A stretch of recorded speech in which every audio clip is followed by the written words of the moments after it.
नमस्कार मित्रांनो, आज आपण बोल्टचे प्रॉब्लेम पाहणार आहोत.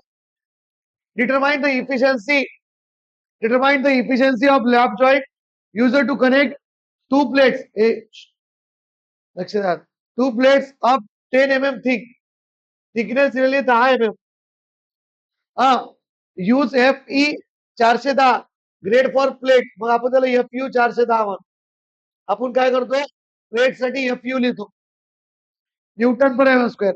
आणि द प्लेट मटेरियल आणि 4.6 ग्रेड फॉर बोल्ट. बघा, 4 म्हणजे 4 ला 100 ने मल्टिप्लाय करायचं. हे काय असतं, FUB strength of the bolt 400 newton per M square. Take end distance म्हणजे ES is equal to 30 mm. Diameter of bolt दिलेलं 20 mm म्हणजे DO. Diameter of hole 20 + 2 22 mm. आणि पिच दिलेली 50 mm. पिच किती दिलेली आहे, 50 mm. आता काय करावं लागेल आपल्याला, स्ट्रेंथ ऑफ द बोल्ट काढावं लागेल. स्ट्रेंथ ऑफ द प्लेट किंवा स्ट्रेंथ ऑफ द बोल्ट एकच आहे. स्ट्रेंथ ऑफ बोल्ट किंवा स्ट्रेंथ ऑफ प्लेट, त्यासाठी तिन्ही स्ट्रेंथ मध्ये काढायचं. सगळ्यात पहिले शिअर स्ट्रेंथ. लक्ष द्या रे, सगळ्यात पहिले शिअर स्ट्रेंथ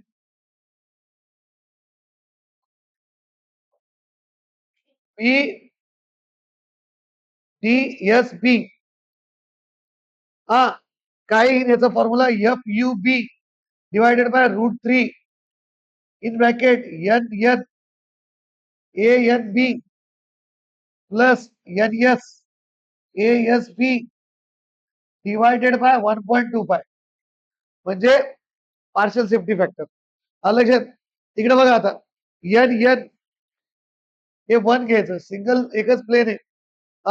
नंतर NS त्याच्याबद्दल काहीच डाटा दिलेला नाही, 0 म्हणजे इकडलं 0. ANB कसं काढायचं मित्रांनो, इकडे बघा.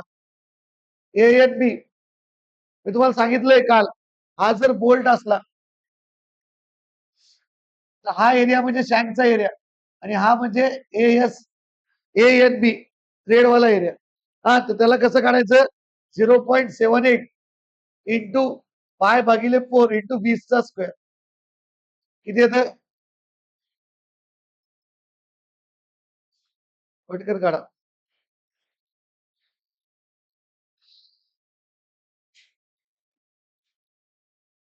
245.04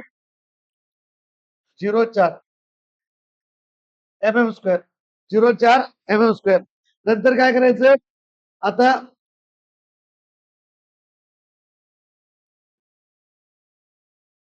बघा मित्रांनो, आता याच्यात व्हॅल्यू टाकायच्या. VDSB FUB किती आहे, 400 इंटू √3. मी तुम्हाला सांगितलेलं आहे, आपण FUB लिहिलं 400 √3. NN किती घ्यायचं, 1. NN 1 इंटू 245.04 भागिले 1.25 किती येतं, हे 45.271 किलो न्यूटन. 45.271 kilo Newton. हे झालं. आता शेअर मध्ये काढल्यानंतर आपल्याला कशात काढायचंय, बिअरिंग मध्ये. तर बिअरिंग मध्ये काढायसाठी आपल्याला काय करावं लागतं, लक्षात पहिले बिअरिंग मध्ये काढायला लागतं, हे 3 फॅक्टर काढावं लागते. E divided by 3 into DO. E किती आहे, 30. एंड डिस्टन्स 30 इंटू 3 DO किती आहे, 22.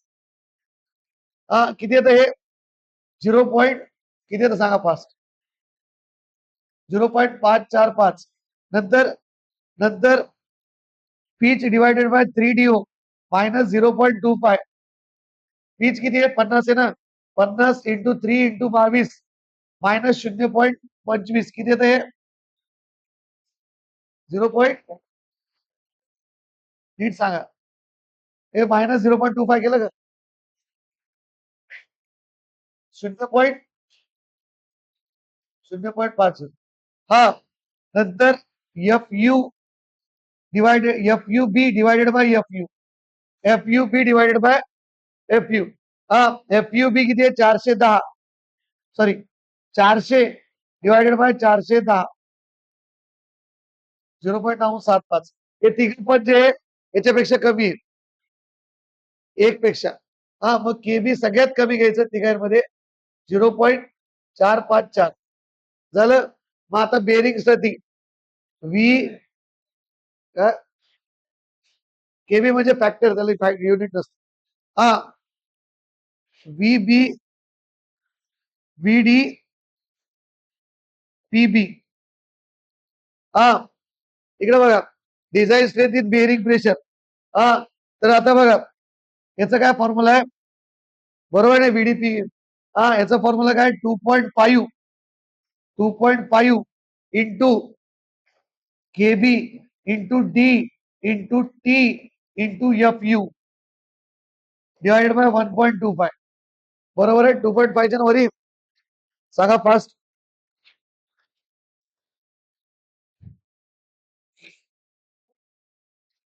किती येतं हे 2.5 केबी किती आहे 0.454 डी कितना आहे डी 20 ती प्लेटची थिकनेस दिलेली 10 आणि हे 410 भागिले 1.25 किती येतं फास्ट सांगा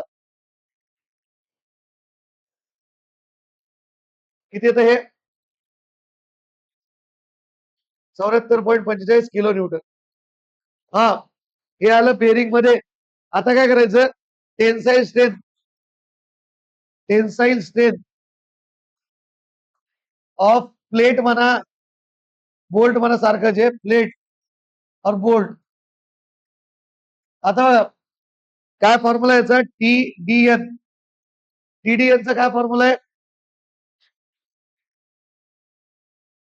0.9 F U P minus D N into T D O D N काही चालतं डीओ लिहिलं हा भागिले गॅमा एफ. हा बघा इकडे आता strength of the field 0.9 into F you किती आहे 410 इंटू पिच हे पिच आहे 50 डीओ किती आहे 22 नंतर टी किती आहे 10 भागिले 1.25 किती येतं हे 1.25 किती येतं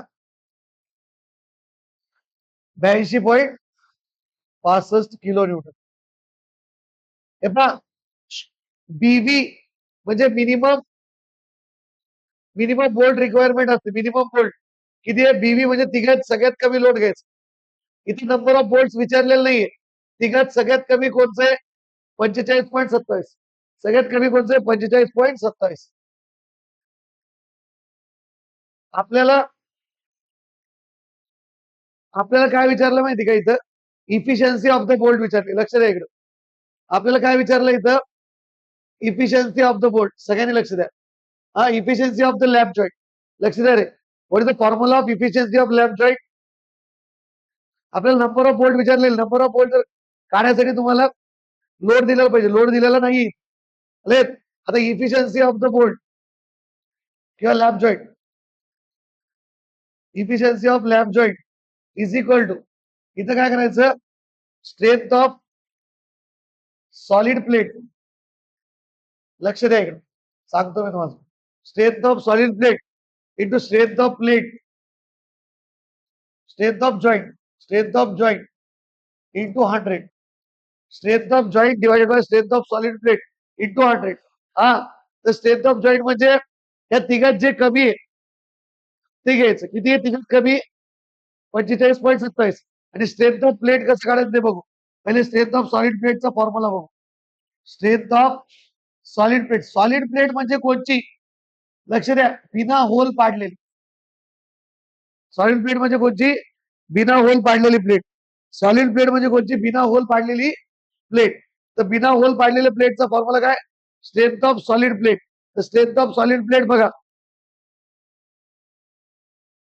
स्ट्रेंथ ऑफ द प्लेट चा काय फॉर्म्युला आहे 0.9 into F you into pitch into T divided by gamma F 0.9. बघा याच्यात फरक आहे स्ट्रेंथच्या फॉर्म्युला तरी. हा इथे किती आहे एफ यू किती आहे 410 पिच किती आहे रे 50 टी किती आहे 10 गॅमा एम किती आहे 1.25 किती येतं हे 147.6 एकदम राईट. Kilo Newton. समजलं? नाव इफिशियन्सी. याच्यात फॉर्म्युला टाकायचा. स्ट्रेंथ ऑफ जॉईंट सगळ्यात कमी घ्यायची 45.27. हा त्या तिघात स्ट्रेंथ मध्ये 147.6 इंटू 100 किती येते इफिशियन्सी ऑफ जॉईंट? 30.65%. इथं नंबर ऑफ बोल्ट विचारलेले नाही. नंबर ऑफ बोल्ट साठी जर डब्ल्यू दिलेलं असतं, फॅक्टर लोड दिलेलं असतं तर काढलं असतं. Simple problem. इंटर 22 ला आलता 6 मार्काला.